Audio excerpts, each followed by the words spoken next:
மத்தேயு நற்செய்தி அதிகாரம் 19 இறைவசனங்கள் 3 முதல் 12 முடிய.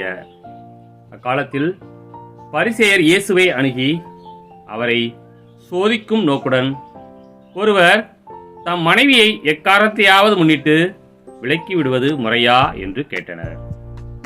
அவர் மறுமொழியாக, படைப்பின் தொடக்கத்திலேயே கடவுள் ஆணும் பெண்ணுமாக அவர்களை படைத்தார் என்று நீங்கள் மறைநூலில் வாசித்தது இல்லையா என்று கேட்டார்.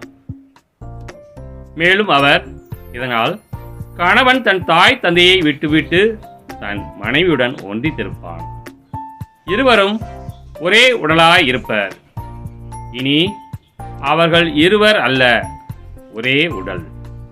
எனவே கடவுள் இணைத்ததை மனிதர் பிரிக்காதிருக்கட்டும் என்றார். அவர்கள் அவரை பார்த்து, அப்படியானால் மணவிலக்கு சான்றிதழை கொடுத்து மனைவியை விலக்கிவிடலாம் என்று மோசே கட்டளையிட்டது ஏன் என்றார்கள்.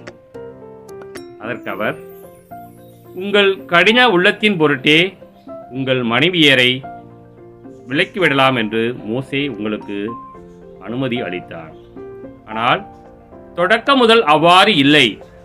வர்த்தமையில் ஈடுபட்டதற்காக அன்றி வேறு எக்காரணத்தையாவது முன்னிட்டு தம் மனைவியை விலக்கிவிட்டு வேறொரு பெண்ணை மணப்பவன் எவனும் விபசாரம் செய்கிறான் என நான் உங்களுக்கு சொல்கிறேன் என்றார்.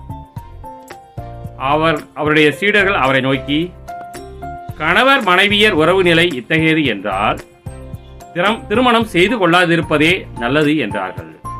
அதற்கு அவர், அருள் கொடை பெற்றாலன்றி வேறு எவரும் இக்கூற்றை ஏற்றுக்கொள்ள முடியாது.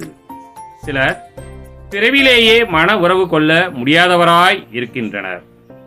வேறு சிலர் மனிதரால் அந்நிலைக்கு ஆளாக்கப்படுகின்றனர். மற்றும் சிலர் பின்னரசின் பொருட்டு அந்நிலைக்கு தம்மையே ஆளாக்கிக் கொள்கின்றனர். இதை ஏற்றுக்கொள்ளக்கூடியவர் ஏற்றுக்கொள்ளட்டும் என்றார். கிறிஸ்துவின் நற்செய்தி.